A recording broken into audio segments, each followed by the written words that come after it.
Welcome to the final session of July Camp Breakout EDU for 2024. My name is Patty Duncan, and I will be your host for today's session. We hope that you have enjoyed all of the great learning that we've had this week, and we look forward to even more opportunities to share with you in the coming weeks as we get ready for back to school. But today's session is about elevating your instruction with Breakout EDU. We really want to take a moment and talk about that instructional piece. So welcome to Camp Breakout EDU. If this is your first session, if this is your sixth session, it doesn't matter. We hope that you've had a great week, and we hope that you're here to learn some great things. My name, again, like I said, is Patty Duncan. I am the Director of Advocacy and Engagement for Breakout EDU, and I'm looking forward to sharing with you. So thank you for coming this week. It really means a lot to us that you have been coming to the sessions. And like I said, even if this is your first session, that's okay too. We appreciate the fact that you took some time out of your calendar to come and meet with us. Now, we are going to be using the chat feature today. So if you have any questions or comments, please drop them in the chat. Make sure that your little blue bubble right above where you type is set to everyone, so everyone can see your questions and your comments. And I have several colleagues, as well as some of our certified ambassadors, in the chat here ready to support you with your questions. Please use the chat and not the Q&A. All right, so the chat is what we're monitoring. We're not necessarily looking at the Q&A. So if you type something in the Q&A, come on over and type it in the chat. We'd appreciate that. Thanks. All right, just by being here, some of you know this already, but just by being here today for our session, you are entered in our Clear the List campaign. So we are hoping to give some very deserving educators a $50 Amazon gift card to help them with clearing their list. We want to honor you, and we want to recognize the fact that we know it's not easy to get those supplies to your kiddos. So we are picking one person per session. So there will be one more winner this week that will be emailed tomorrow for the Clear the List contest. And without further ado, drum roll, please. Our winners from yesterday, we have two winners from yesterday because we had two sessions, and those are Tony McClure and Robbie Parsons. I know Tony's here. I already said hey to Tony. So give me a wahoo in the chat if you're Tony or Robbie and you're here. So congratulations to both Robbie and Tony, and so glad to give you an opportunity to hopefully get closer to clearing your list this year. Thank you so very much for coming to camp, and we appreciate you. We appreciate all of you. We wish we could give you all a card, but we are thankful that we can give a few of you a card. All right, so let's talk about our agenda for elevating instruction with Breakout EDU. We're going to start just with a little bit of what is Breakout EDU, a little twist on it from what you may have already seen this week, and then the why, a little bit deeper into the why. Why are you using Breakout EDU each part of the day or each day of the week or several times of the week as part of your instruction in particular? And then the how. So how does it meet the needs of your instructional cycle, and what are some ways that you can use the different resources? And then the what's next. So let's talk a little bit about how some of those new tools and resources can help you elevate your instruction. And then, of course, Q&A. So that's our agenda for today. Let's dive right into the what is Breakout EDU. As many of you know, if you were stopped in an elevator and you had to give an elevator pitch about Breakout EDU, you would say it's puzzles and games. And there are lots of different kinds of puzzles and games. There's single puzzles every day called Lock of the Day. And there are digital games, and there's also the kit-based games. And kids can make their own games, and so can the teachers. And of course, there's the Breakout Plus. All of that together makes Breakout EDU. That is the what as far as the content is concerned. But I would also say when you're talking about Breakout EDU, when you're sharing it with others, and somebody asks you, what is Breakout EDU? You should also include those robust instruction tools. So all of those opportunities for educators to come to the platform, to manage their classes, to manage their rosters, to check in with their students and see how active they are and that they're doing their assignments, to track their progress and see where they're struggling, and to assign, copy, and edit games, plus more. Those are just some of the things that you can do as an educator as part of your instruction. So yes, it's the games, and all of those games come together as far as the overall concept of what Breakout EDU is, but it's also a platform with really robust instruction tools. And so we want to make sure that you know all of that is Breakout EDU, right? So now let's talk about the why of Breakout EDU. Why would we want to use those games and those tools as part of our instruction with our students? Well, you've heard us talk about competencies and skill sets. And even though from state to state we call these different things, those emotional intelligences, those things that students really need to work on along with their academics are really important. And doing routine Breakout EDU activities like our lock of the day, like our kit-based games, like Breakout Plus, can work towards helping develop those SEL competencies, those emotional intelligences, things like self-confidence, managing emotions, relationship skills when we're working together as a team, responsible decision making, helping folks realize that it's not necessarily a good idea to run there and like flip the tumblers on the locks while people are trying to figure out things, taking our turns, discovering our strengths, managing our emotions, reflecting on experiences, really thinking about what it means to have an authentic experience,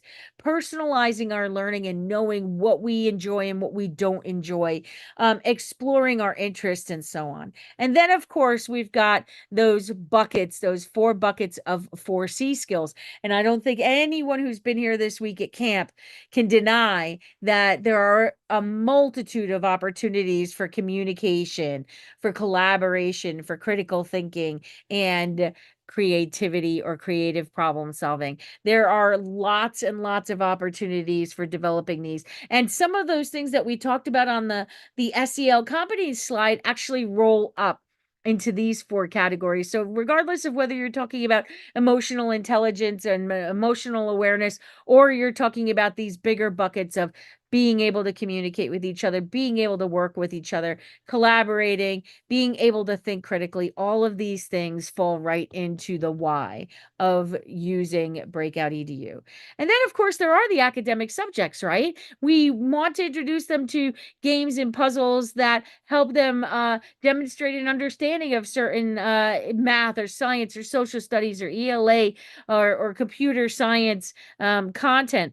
But one of the things that I will say when we're talking about skills and we're specifically focusing on skills is that all of your academic subject areas have content in their standards that are aligned to what students should be able to do.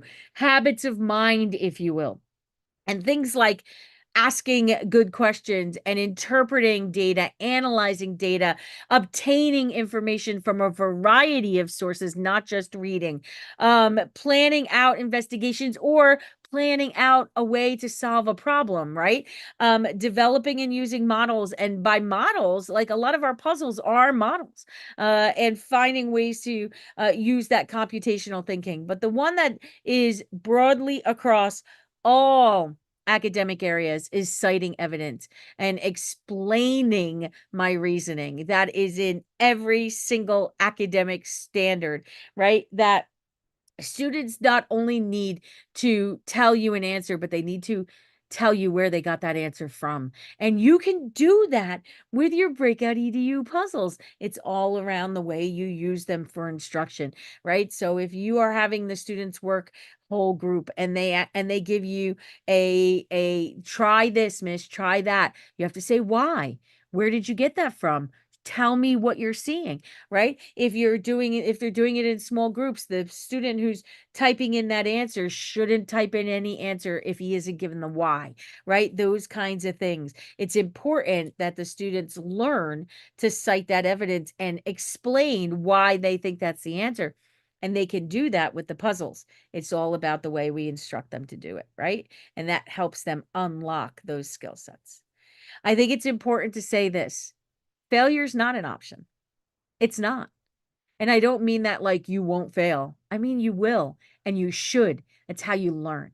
If we never fail, we never cycle back and try again, right? And we're not challenged enough. So we have to help students become comfortable with failure. And they can do that with Breakout EDU games, right?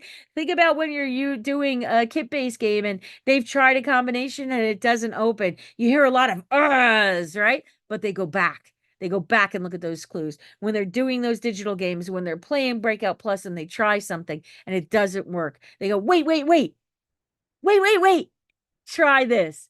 They're not failing in a way that makes them stop. They're failing in a way that makes them go back and continue. And that's really, really important. And of course, reflection is the key. So all of this, when we're talking about the why, has to be tied to reflection. It doesn't help me to have an experience where I may have learned something about myself as a learner if I don't think about how I learned and what I learned about myself as a learner. It doesn't help me to play a game with others and maybe have an opportunity to learn about being a good team member if no one ever asks me the question, how was that for you as far as being a team member is concerned? So we have to do the reflection. You have your 4C cards in your kit. If you don't have a kit or you don't have 4C cards, you can purchase them in the shop and or just make up your own reflection questions. It doesn't matter. It doesn't matter as long as they're thinking about the experience. Now, reflection questions can also be, oh, we played a game on fractions, and let's talk about what did you learn about fractions? Just like we asked you earlier, what did you learn from camp this week, right? But should also be about the process. Because if we want students to develop those skills, we have to make them think about the skill and how did the process help them with that skill. Super, super, super important. Okay. So let's think about that. All right. Let's talk about the how. Okay. So this is the nitty gritty why you're here. But we wanted to set it up. I wanted to set it up with, there should always be a why behind the how, right? So now we've got the why. Let's talk about the how. First of all, there are over 1,000 digital and kit-based games that you can find tied to your academic content, right? And so when you go in, and I'll jump over here and go in live, when you go in to your platform, you can do that browse by subject search. And when you do that browse by subject search, you see all of these academic buckets, right? And you'll see games for science and for social studies and for library science and computer science and career and tech ed, right? But in particular, when we're talking about some standards documents, we have aligned some of our games to standards. Now, that's not to mean that there aren't other games that do meet your standards. There are. Most of the games will meet your standards in some way, shape, or form. However, we do have some alignment. So if you go into science, social studies, math, or language arts, you will see these buckets up here at the top, these tiles. And those tiles will take you to a standards alignment document for the Common Core standards or the NGSS standards. But these indicators mean the same thing regardless of what state you're from, right? So represent and interpret data using a bar and picture graph and line graph. Doesn't matter whether you're talking, Massachusetts CSS or you're talking about Texas TEKS. That's a bar graph and a line graph and a picture graph are the same things, right? So then when you click on that link, it's going to take you to that particular game and you can see all about the game and you can see how the different activities that the students do in that game might help with that particular academic skill. So just keeping in mind that when you go to do your instruction, you have those resources at your fingertips to kind of find those standard aligned games that meet your academic goals in addition to your skill set goals, right? Now, I want to specifically focus on lock of the day. And the reason why I want to specifically focus on lock of the day is because I think, first of all, it's a single puzzle.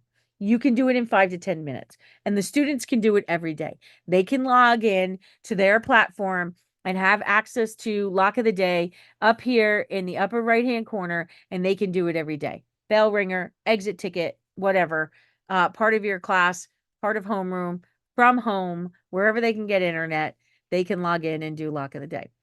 But for me, one of the reasons why I want to focus on this is when I'm talking about elevating instruction is because by giving them these puzzles, we are helping them develop those critical thinking skills. We are helping them maybe build research skills if they have to look up and do research to find the answer. We are helping them build confidence. We are helping promote that growth mindset. And that's all part of our instruction. As educators, we are not tasked with just teaching students how to memorize things. We're tasked with the bigger picture, the whole student.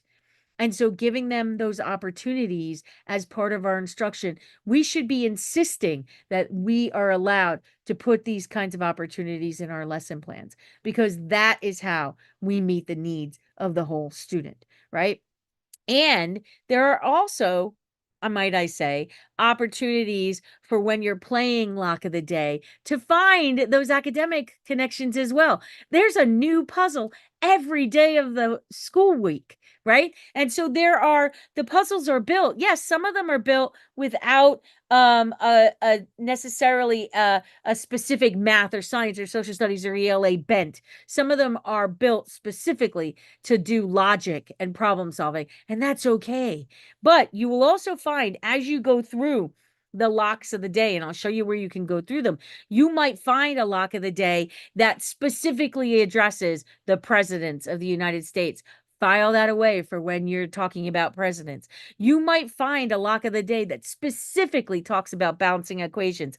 File that away for when you're talking about balancing equations. Fossils, file it away. True and false tomorrow, coding, file it away, and so on and so on.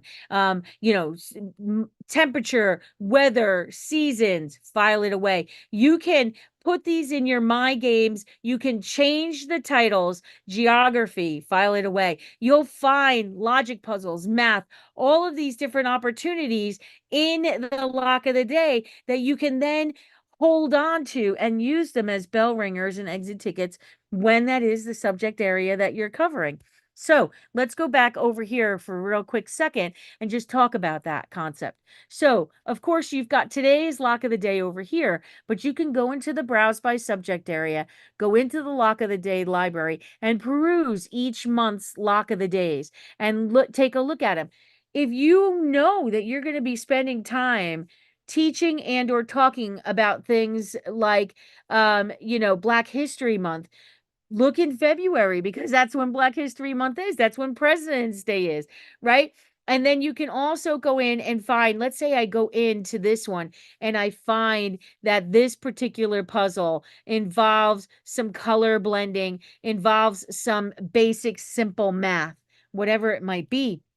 I am then going to take that lock of the day and I'm going to copy it because I want this one for my first graders doing addition, right? And I'm going to put that lock of the day in my games. And once it's there, I'm going to hit edit in Builder. I'm going to go into that lock of the day and I'm going to say simple addition lock of the day. That's all I'm doing. I'm saving it in my games with a title that's going to remind me why to use it and when to use it. And then I can either bring it up in front of the classroom or I can assign it to my students on the day I want that to be the bell ringer or the exit ticket. So that's what I mean by filing it away. As you go through the lock of the days and you see them, even if that you see them day to day, go ahead, copy that change the title, make it your own. Put it in your lock of the day, put it in your games library. I saw someone raise a hand. Do me a favor and throw a question in the chat. I'm going to pause there real quick to check the chat, see if there are things that people are asking that I need to answer. I'm not seeing any questions right now per se, but the person who raised their hand, if you have a question or you put something in Q&A, do me a favor and type it in the chat and I'll come back and check. All right, so finding those lock of the days, tagging them what you want them to be called, and putting them in your games library. That's one way that you oh, no problem. No problem. Okay, that's one way that you can use lock of the day as part of your daily instruction. All right. Now, when we're talking about the digital and the kit-based games, there are lots of things to think about, right? There are multiple locks, so multiple opportunities for you to challenge your students both academically and skill-wise. They can be completed as individuals, but more importantly, and to promote the most skills, you want to put them in those small groups, and you want to encourage them to talk. You want to encourage them to say the why. You want to encourage them to ask each other questions and analyze the information, identify what you have in front of you, and things along those lines. All of those things come with both the kit-based and digital game experiences. And let me remind you that when it comes to what we just did with Lock of the Day, you can also go in and find, let's say I go in, or let's say I do a search, rather, I'm going to do a search for second grade, and I'm going to pick math, and I'm going to specifically pick foundational math, and I'm specifically looking for a digital game. And I do that search, right? And I find a math game for elementary that I really, really like. But for some reason or another, whatever it might be, that game, I want to scaffold it. I want to change it. I want to make different versions for my students, whatever it might be. Just go ahead and copy that game, because just like you changed the title, you can change anything in the game. So I can open up this game. I can change the title. I can duplicate it to make 3 and 4 different versions, and then change each version for a different subset of my class. And I can go in and edit the locks. I can add locks. I can remove locks. I can say, we're not going to have a time to do 4 locks, so this version only has 3 locks. I can go in and change the clue from an image clue. I can make a different image with different numbers. I can go in and change it from the image clue to a text clue or a video clue or a different kind of clue. You have all of that flexibility with the digital games. So go ahead and make them your own and what your students need. Okay. But focus on the why, right? So whether you're doing lock of the day, or your students are doing multi-lock kit-based games or multi-lock digital games, you want them to focus on the why. That's going to help them develop those skills. So it's not enough to say the combination is. They have to say the combination is this because my evidence comes from the image I see. My evidence is I see this, I see this, I see this, and this is my reasoning. If the test pattern goes from left to right, yellow, blue, green, red, whatever, and the hearts go from left to right, yellow, blue, green, red, whatever, I can line those up, match them up, and that's how I got my combination. And I have a version here of that claim evidence reasoning. I have it here for younger students saying, I know, I see, I think, and I can explain, as well as a multi-lock version if you're doing a multi-lock game. These will be in the Help Center within the next week or so under implementation ideas. All right, so you'll find these. These are brand new for back to school. They need a facelift with the brand new Witty, but they will be put there for you to be able to print out as PDFs and use with your students, and guide them through the why. All right, so make sure you look for those in your Help Center. All right, so focus on the why. Make sure that you are always checking to see if there's a new game that's going to meet your academic needs, right?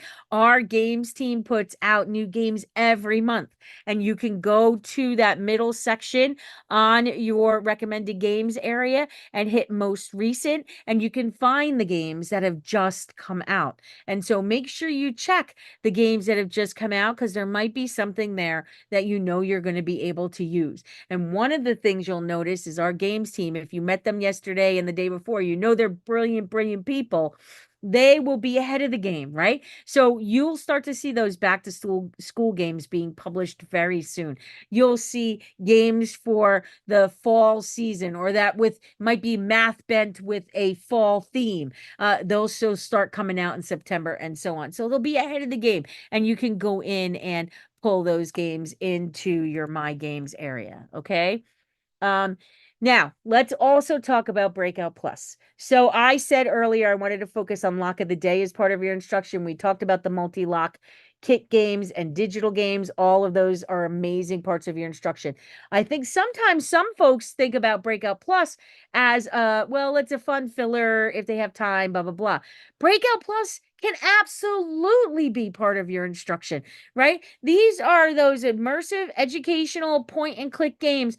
They are different than the other games because the students are in a location, they're gathering clues, they're collecting artifacts, but they're also doing academic challenges, right? So whether they are going into Candy Conundrum, or Escape from Dr. Merida's lab, or Once Upon a Planet, each one of these is going to have an overarching theme, but embedded in those different Breakout Plus games, you will find the different academic skill sets, and also the skill sets, right? So maybe your students are looking for clues and then using those clues to calculate the area of a pyramid, or maybe they're using candy to understand the concept of a Sudoku puzzle, so that when you do a math Sudoku puzzle, they've had experience in that.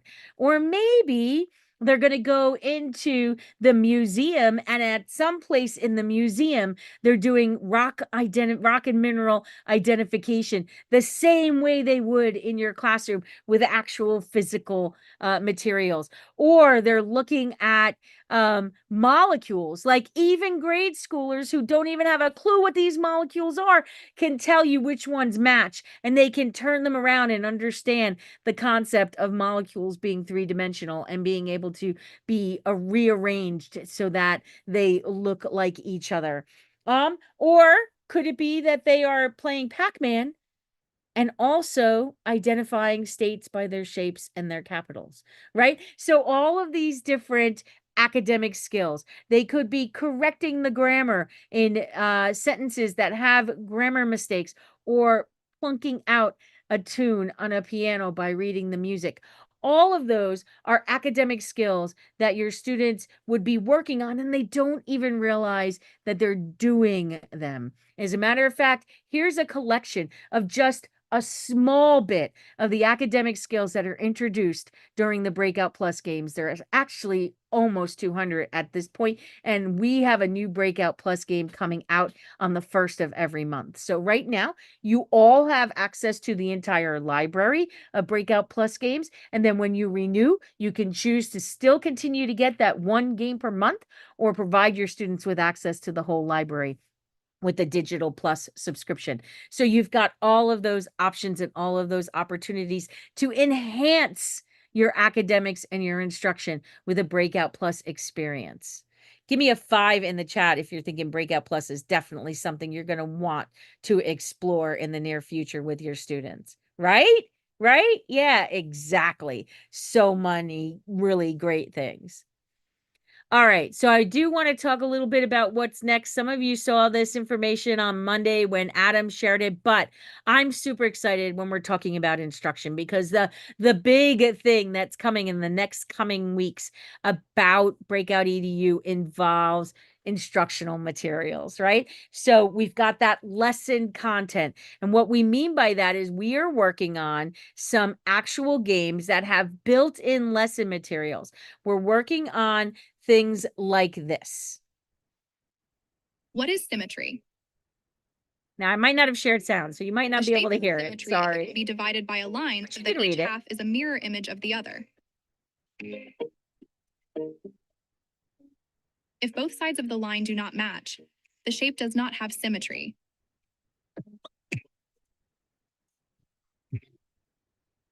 A shape may have one 2. So you get how that works, right? This is an introductory video about symmetry, and it's going to be attached to a game in which the puzzles ask the students to demonstrate an understanding of symmetry. So this type of learning experience, we're calling them lessons right now, we are working this school year specifically on reading games for first grade and math games for fourth grade. We're starting there. We're hoping to do more, but we're also hoping to inspire you because you will have the tools to be able to create these yourself. So the idea here is we're giving you the framework and the tools and the resources to now really build these instructional materials that are of your own design and meet the needs of your students, right? I'm so excited. I literally have goosebumps right now because I can't wait to dig into this myself and build even more examples. But wait, there's more, right? In addition to the video, because you can already put video in a game, it just has to be associated with a lock. Now, the way it's going to work is that video can be part of the game, and there is no question, there is no lock associated with it. It's just information that you're imparting with your students so that they can then have that background information to do the game or the puzzle. We're calling that other content. When you go to build your game, you will have an other content tab that will allow you to put that additional content in there that doesn't have a lock associated with it.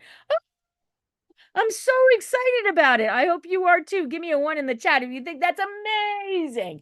I think it's amazing, and I cannot wait to play around with it. But wait, there's more. All right. You go to do that and you add your video or you add an image just like you've been doing for years with the builder tool. And you say to yourself, darn, I wish I could put in an audio file, or I wish I could upload my own video instead of having to make the video and put it on Vimeo and then link it. Guess what? You can. Coming very soon, you will be able to add Google Slides, PDFs, audio files, and upload your own video in addition to the existing content types. Give me a huzzah in the chat. I think this is so huge when it comes to elevating your instruction because that's what this is. This is giving you the tools to create instructional materials. And I am like beyond myself waiting to play with these tools myself. So I'm hoping you are excited as well.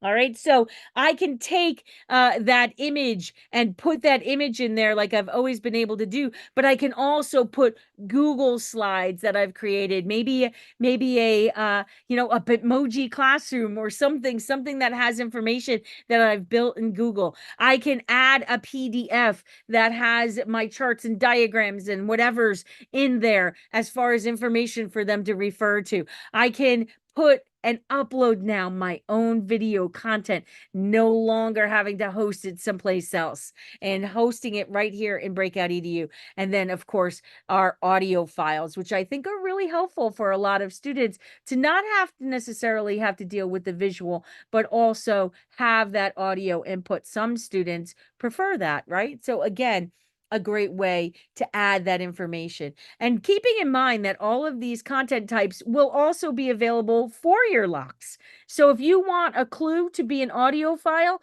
for a lock, you can do it now as soon as these content types are there. And then, of course, we've got Adobe Express, our favorite building tool that is incorporated into your builder tool. So all of those content types, what will you create? I am so excited and I can't wait for the academic year to get going and having people, please, please, please, I'm going to give you my email. When you create something that has these new content types in it, I want you to send them to me so that I can say, look at what my peeps are doing. I'm so excited about it. All right, so calm down, Patty. I gotta calm down. Um, lovely. Oh, yay! This is amazing. So we are coming towards the end of our week, coming towards the end of camp. We've talked about, creating your own games, doing the design, these new features, and more. I would love to know what questions do you have now at the end of camp that haven't been answered, reminding you that we do monthly webinars. So you can go to our webinar page and join our Getting Started webinars. We have a featured webinar for back to school in August. We've got more camp sessions coming in August and things along those lines. But anybody have any questions that we haven't addressed? If you don't, then I will just remind you that we do have some camp sessions in August, and there are 2 sessions that will be different. One of them is creative game design, in which we're going to focus specifically on Adobe Express, and talk about all of the different ways. And our game design guru, who, if you saw Anne do her magic in Adobe Express the other day, she'll be back and she'll talk about some of the other ways that she uses Adobe Express. And then we're going to have a session similar to this one, but specifically around student game design strategy. So that will be Patty, Ann, and I, and we'll talk a little bit about how are we using the game design builder instructionally and what are some of the things you can do with it. And then they'll also talk about the game design strategy piece itself. So we're really super excited about all of these things coming up in August.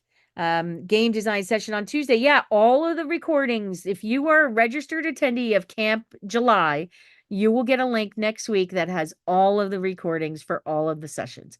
No worries about that. All right. Yay. Thank you, Tarja. I hope I said that right. I probably didn't. For joining us on YouTube and chatting. We appreciate that. We also want to invite you to come over to our Facebook group. So we have a community on Facebook. I'm in there every day answering questions, sharing ideas, and I hope to have more people interacting with each other and building a robust community in our Facebook group. So join us at our Facebook group, and we would love to have you be part of the conversation. And then lastly, I want to thank you and say I really appreciate you. We absolutely, absolutely each and every day are super thankful for our educators, our librarians, our media specialists, our tech integration specialists, our after school program folks, our administrators, everyone who helps to unlock the love of learning with students across this country and across the world. We want to give you just a little bit of recognition. So go on over to that link that Casey has posted in the chat, fill out the quick 1-question survey, and get your certificate of attendance for today's session. We hope that that little bit of appreciation will help you in whatever you need to demonstrate that you, on a summer day, have spent some time with Breakout EDU, enhancing your instruction and elevating it using Breakout EDU. So thank you, thank you, thank you so very much. Please keep in touch. If you have any questions about your content, about your account, about access, about purchasing, please email us at info@breakoutedu.com. And if you have any questions, comments, or things to share, like new lessons that you create with the new tools, email me at pattyd@breakoutedu.com. I'd love to have a conversation with you about that. That would be awesome to me. So thank you so much for coming. Thank you for coming to camp. In particular, we're going to wrap up this session and wrap up Camp Breakout EDU July. Maybe we'll see some of you in August. We'll have repeat sessions and brand new sessions. If not, have a great rest of your summer. Have an amazing back to school, and we'll see you again soon at a webinar. Thank you again for everything you do to unlock the love of learning with Breakout EDU.